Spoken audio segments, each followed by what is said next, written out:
What's going on, box fans? John Williams with The Distance. I'm here to give my thoughts on Jermain Taylor, whether he should retire or not. As you all know, Jermain Taylor was knocked out very badly in his last matchup, which took place last Saturday in Germany in the 12th round. I said it was a right hook, but it was a right cross that went through his guard and it knocked him out. In the matchup, there's a lot of people are saying Jermaine just didn't look confident. He All he was doing was throwing a jab, and the jab just kind of gotten slower as the fight increased. I don't know if his hands got heavy or anything, but it's not the Jermaine Taylor that I saw about 4 years ago when the undisputed championship beating Bernard Hopkins, who I think is one of the best middleweight champions of all time. And this man's a former undisputed champion, and two years ago he was one of the top boxers in the boxing world.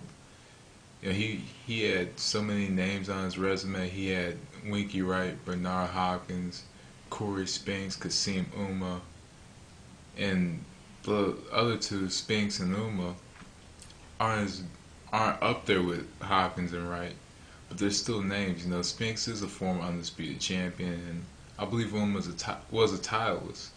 But you know, it's still hard for me to kind of think about that.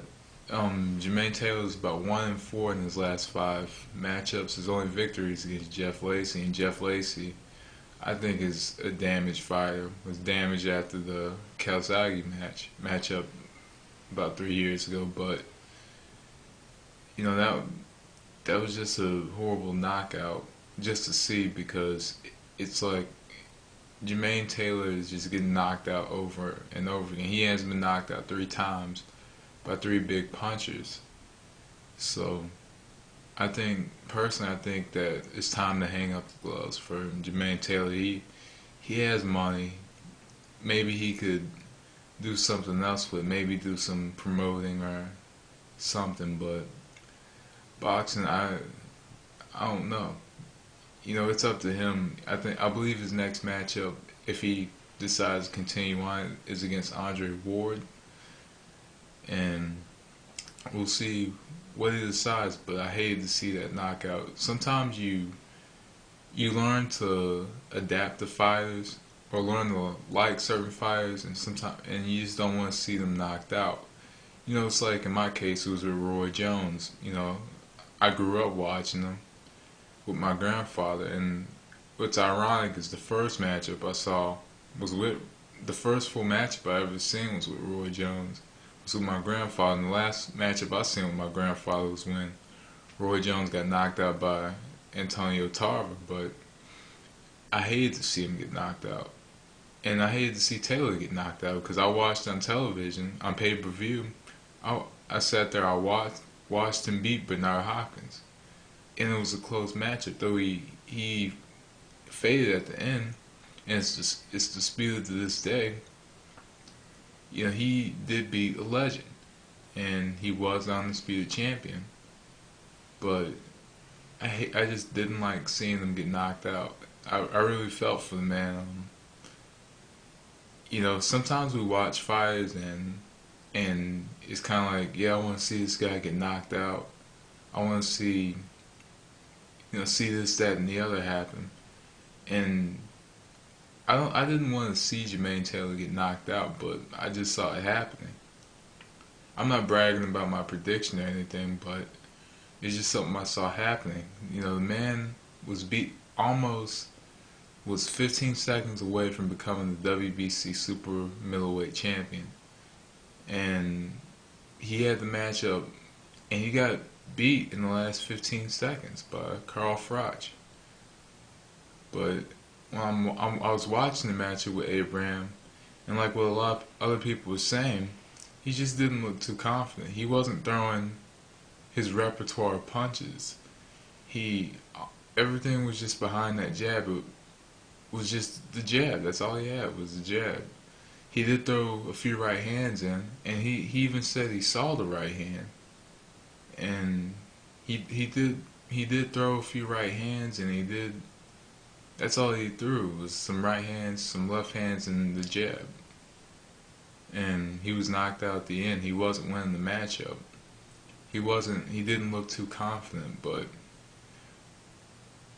in boxing you need to be confident, or you're gonna get knocked out like that. And Jermain Taylor just did not look confident at all. And maybe I don't know if he's in it for the check, for the paycheck or anything. I know he has to have quite a bit of money, but honestly, I thought Jermain Taylor lost to I thought it was over for Jermain Taylor after he won against Hopkins, to be honest. I say that because after the win against Hopkins, it's like, what else has he done? He did go to a draw against Winky Wright, but it's kind of like he steadily decreased after that. He had a very close matchup with Corey Spinks, and then he lost to Kelly Pavlik. And I just thought that, I remember I was watching the Pavlik fight, and I just knew Pavlik was going to win because it seemed like Jermain Taylor lost focus, and he needed that loss to maybe humble himself. And the loss, it did humble him, because if you look at his action before the Pavlik fight, they were much different than what they are now. He seems to be a bit more calm now than he was before the Pavlik fight. But see, what happened was he was a very confident fighter. He threw combos. He had a great right hook and right uppercut and left uppercut. He was able to throw very good punches and put his punches together very well. He just faded in long stretches. He faded late in fights, and he had Pavlik hurt, but Pavlik came back and knocked him out, and I think that's what kind of messed up his confidence there. And then Froch took the last round away from. Well, Froch beat him in the final round, and then before that matchup it was Jeff Lacey won, but he got tired late. And now Arthur Abraham, he lost in the last few seconds as well. Is this the end for Jermain Taylor? I don't know, but I think personally he should maybe finish the tournament and maybe have one big homecoming in Arkansas or something, and just call it a day, because Jermain, I honestly don't want to see Jermain Taylor get knocked out like that again. But I personally don't know. But anyway, just let me know what you guys think. This is my thoughts on Jermain Taylor. I'm not saying Jermain Taylor should retire or whatever. I think he should finish out the tournament, but he really needs to think. But anyway, that was the distance. Take it easy. Thanks for watching. Peace.